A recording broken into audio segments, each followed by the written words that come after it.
छायावादी कवि next chapter जो हम पढ़ने जा रहे हैं, जिसका नाम है आह धरती कितना देती है, और उसके रचनाकार हैं सुमित्रा नंदन पंत जी। तो पंत जी जो हैं वो छायावादी कवि माने जाते हैं, यानी कि छायावाद में 4 प्रमुख कवि थे।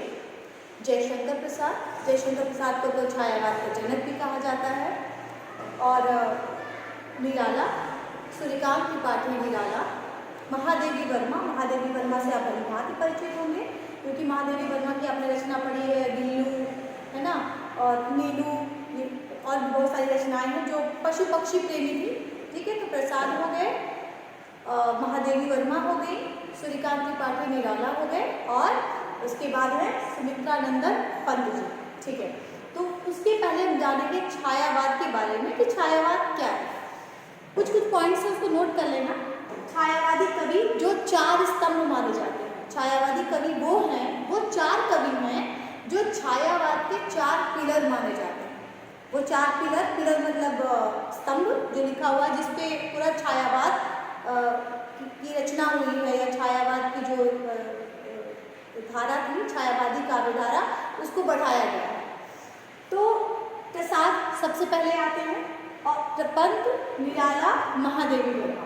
ठीक है, प्रसाद छायावाद के जनक।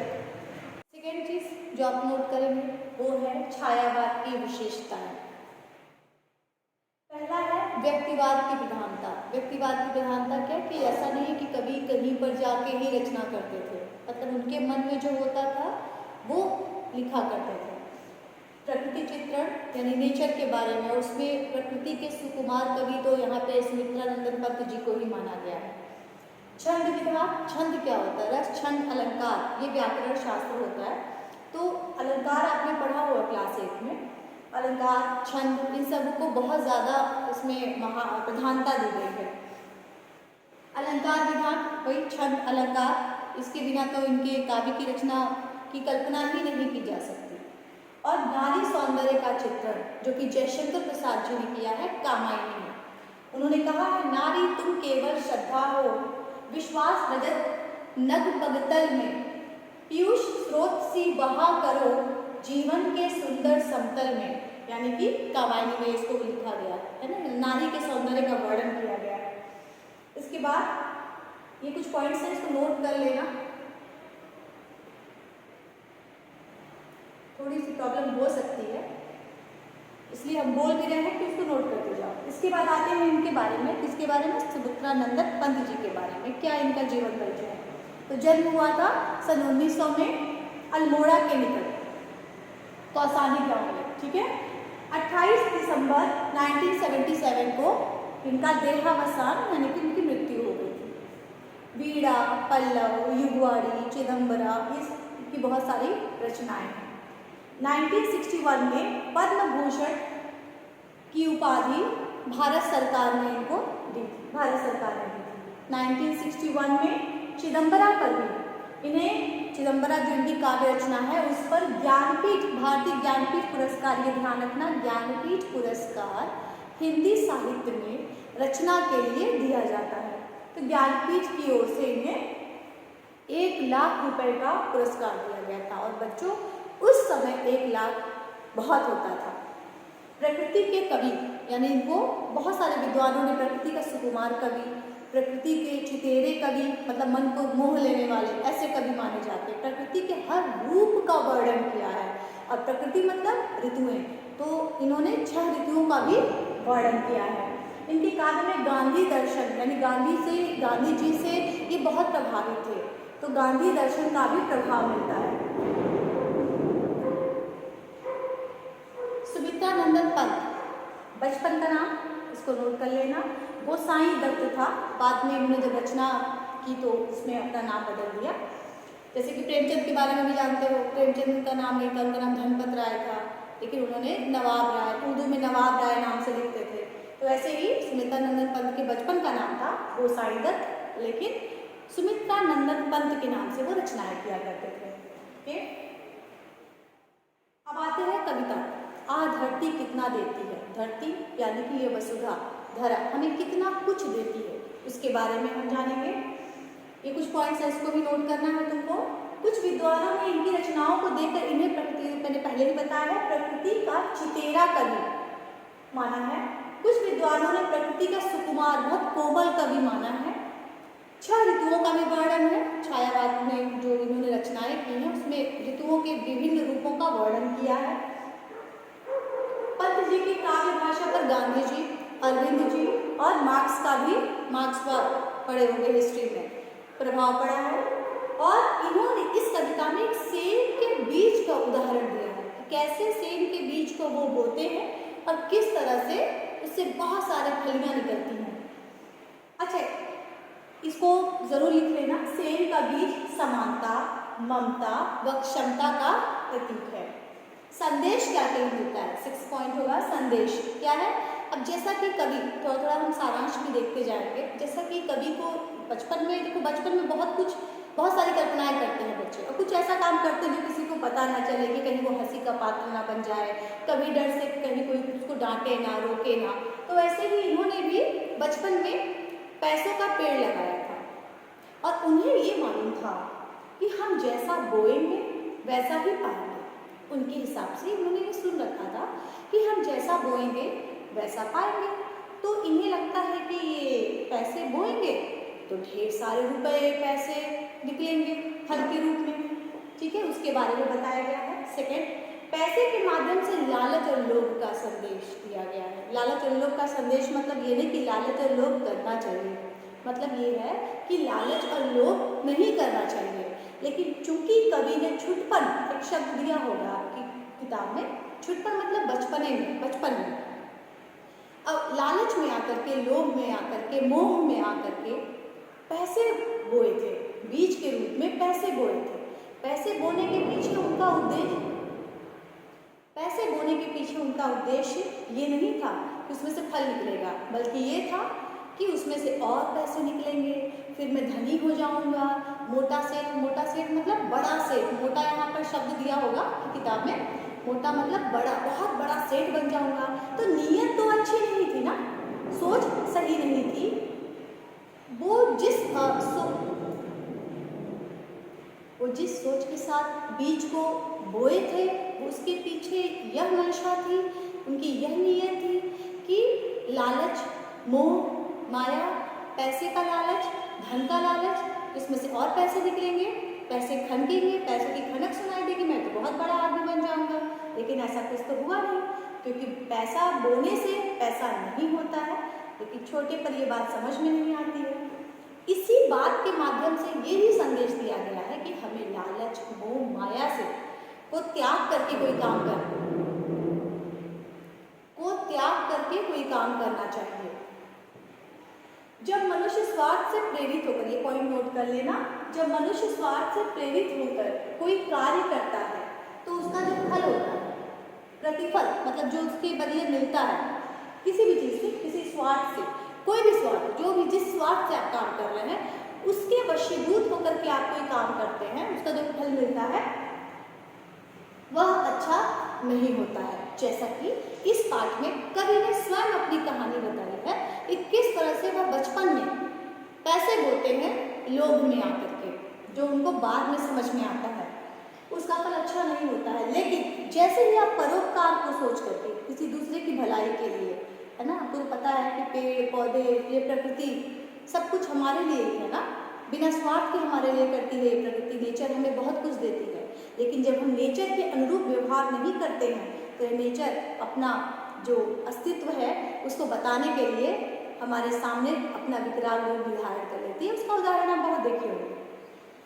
तो परोपकार से प्रेरित होकर कार्य संपन्न करता है, उसका फल अच्छा हो जाता है। क्योंकि बाद में कवि को जब समझ में आता है मतलब कि ये उसने सही नहीं किया था, और एक बार फिर ऐसे ही वो बैठे थे, ऐसे बारिश हो रही थी और वो बात को, घटना को बहुत समय बीत चुका था।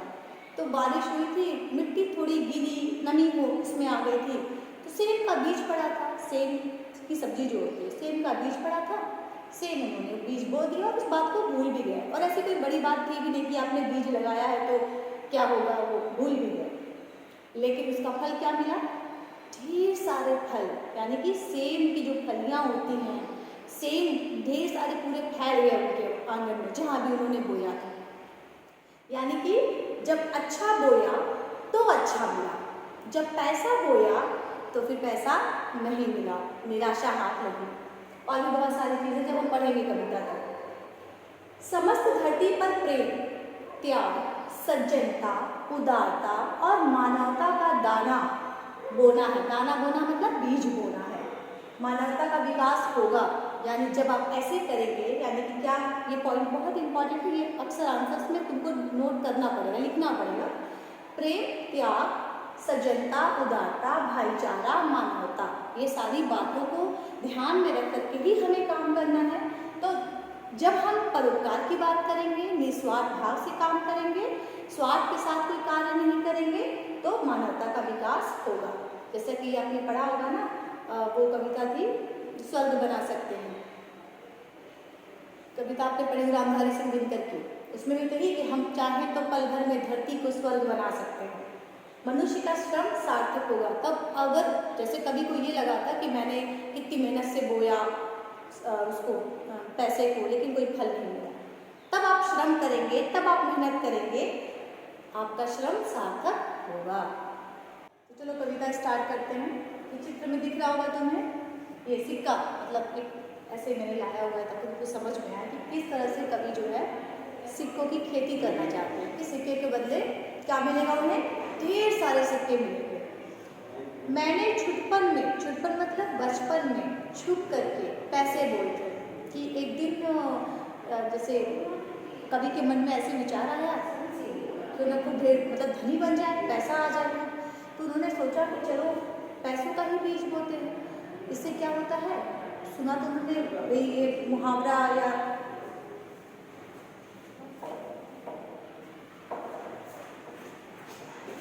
ये पंक्ति या मुहावरा उन्होंने भी सुना था कि जैसा बोओगे वैसा काटोगे। तो उन्हें लगा कि पैसा बोएंगे तो पैसा काटेंगे, पैसे की खेती होगी, ढेर सारे पैसे आएंगे।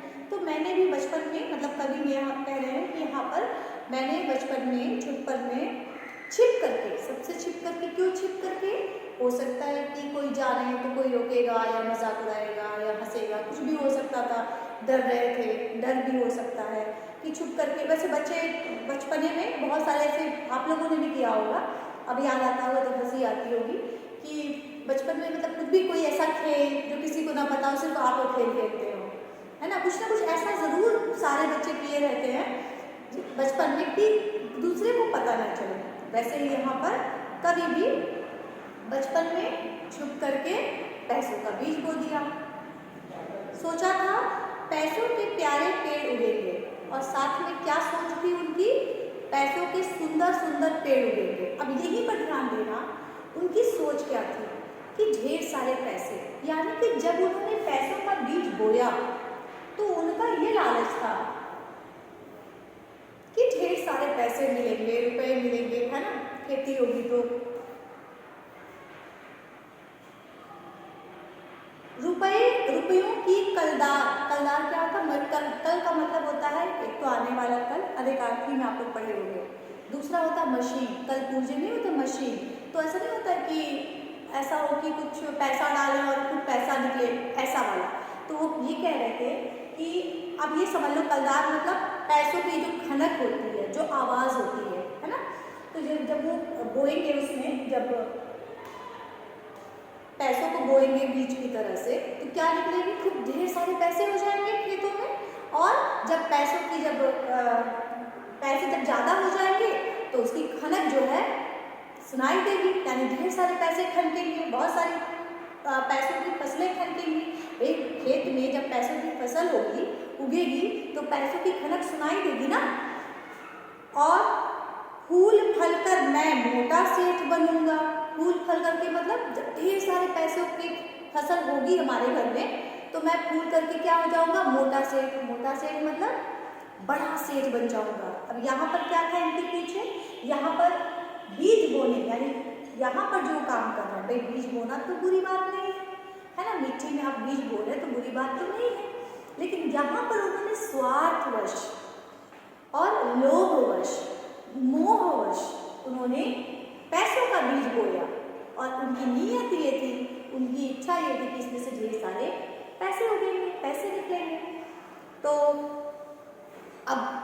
पैसे वाले बन जाऊंगा मैं, है ना, कि जैसा बोता है तो वैसा पाता है, तो मैंने भी जो है पैसे बोए हैं तो हमें पैसा मिलेगा।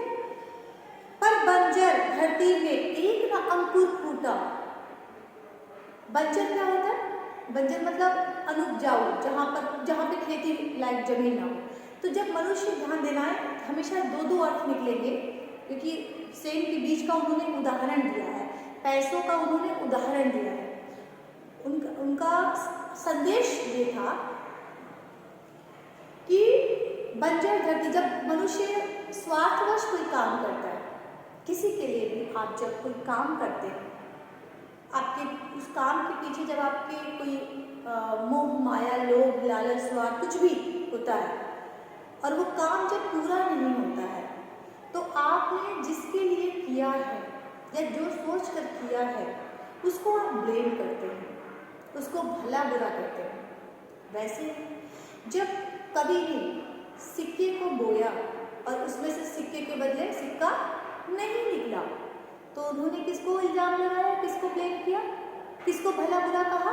धरती को। क्या कहा? बंजर शब्द से का प्रयोग किया, बंजर शब्द का प्रयोग किया। कहा कि मतलब ये धरती ही बंजर है, मतलब धरती को ही, मतलब इस वसुधा को ही बुरा कह दिया कि ये धरती ही बंजर है, ये खेती करने लायक नहीं थी, तभी तो पैसा बोया था तो पैसे नहीं निकले।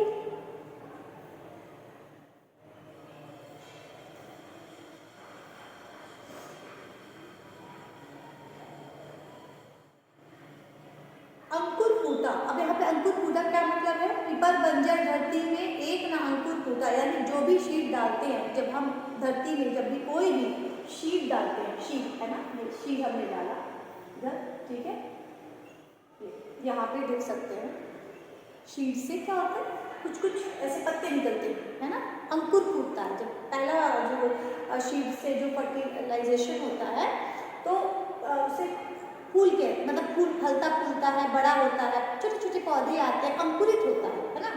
तो वो कह रहे हैं कि एक भी, मतलब जो मैंने बोया था वो एक भी फलित नहीं हुआ, एक भी अंकुर नहीं फूटा, एक भी पैसे नहीं मिले। यहाँ पर एक भी अंकुर ना फूटा, मतलब उन्होंने जो पैसों की जो बीज बोए थे, जो बीज के रूप में, सॉरी, बीज के रूप में पैसे बोए थे, उसमें से एक भी अंकुर नहीं फूटा, यानी एक भी पैसा नहीं, पैसे की फसल तो बहुत दूर की बात है, एक भी पैसा नहीं निकला। यानी शीट डाला और उससे कुछ भी नहीं निकला। यानी मनुष्य क्या है, मनुष्य की यहाँ पे कौन सी प्रवृत्ति के बारे में बताया है? स्वार्थ की प्रवृत्ति। स्वार्थी होता है मनुष्य, जिससे लाभ नहीं मिलता है वह उसको ब्लेम करता है, वह उसको भला बुरा कहता है, उसके अंदर दोष निकालता है। सपने जाने कहाँ मिटे, सब भूल हो गए, अब वो तुरंत ही क्या हो गए? निराशावादी हो गए, तुरंत दुखी हो गए। जब एक भी पैसा नहीं निकला, नहीं मिला, हाथ में कुछ भी नहीं आया, खाली हाथ रह गए, तो क्या हुआ? तुरंत निराशावादी हो गए, तुरंत जमीन को बंजर कह दिया कि ये मिट्टी तो बंजर ही है, इसमें से कुछ निकल ही नहीं सकता। सारे सपने धूल में मिल गए, है ना। सपना कौन सा? नोट करना, सपना लालच का सपना, ढेर सारे पैसों का सपना, वो सब चूर चूर हो गया। यानी मिट्टी में कुछ भी नहीं उगला, सब धूल हो गया, मतलब सब बर्बाद हो गया, कुछ भी हाथ नहीं लगा। मैं हताश हो बाट मतलब रास्ता, हताश मतलब निराश हो जाना, कि मतलब अब कुछ भी नहीं मिला तो अब कुछ जीवन में नहीं रह गया। ये समझाया गया है कि जब मनुष्य एक तो स्वार्थ में हर काम करता है, कुछ न कुछ लाभ होना चाहिए, किसी भी काम करने के लिए वह अपने लाभ के बारे में पहले सोचता है कि मेरा इसमें क्या लाभ हो रहा है, और जब नहीं होता है तो तुरंत निराशावाद में बदल जाता है, नकारात्मकता आ जाती है उसके जीवन में। तो वो कह रहा है कि सारे इसमें तो हताश हो गया और बाट ढूंढने लगा, रास्ता ढूंढने लगा कितने दिनों तक कि क्या पता कुछ निकल जाए, इस उम्मीद में अभी भी कुछ हो जाए। बाल कल्पना, बाल मतलब बचपन में जो कल्पनाएं होती हैं, बाल कल्पना के अपलक मतलब निर्निमेष मतलब जो बिना पलक झपकाए देखना, अपलक बिना पलक झपकाए किसी चीज को देखना, निर्निमेष शब्द भी होता है ना। पावड़े बिछा करके, पावड़े, ये रहा पावड़े का अर्थ है जैसे कोई कपड़ा, मतलब रिलेट करने के लिए बता रहे हैं, जैसे कपड़ा या कारपेट, जैसे रेड कारपेट होता है ना, रेड कारपेट की बिछा हुआ है, कोई सेलिब्रिटी आने वाला हो या कोई महान व्यक्ति, महान पर्सनालिटी, कुछ ऐसा, तो उसका इंतज़ार करते हुए ना कि हाँ रेड कारपेट पे कोई आने वाला है, तो अपलक मतलब निर्निमेष लगातार बिना पलक को झपकाए इंतज़ार कर रहा हो।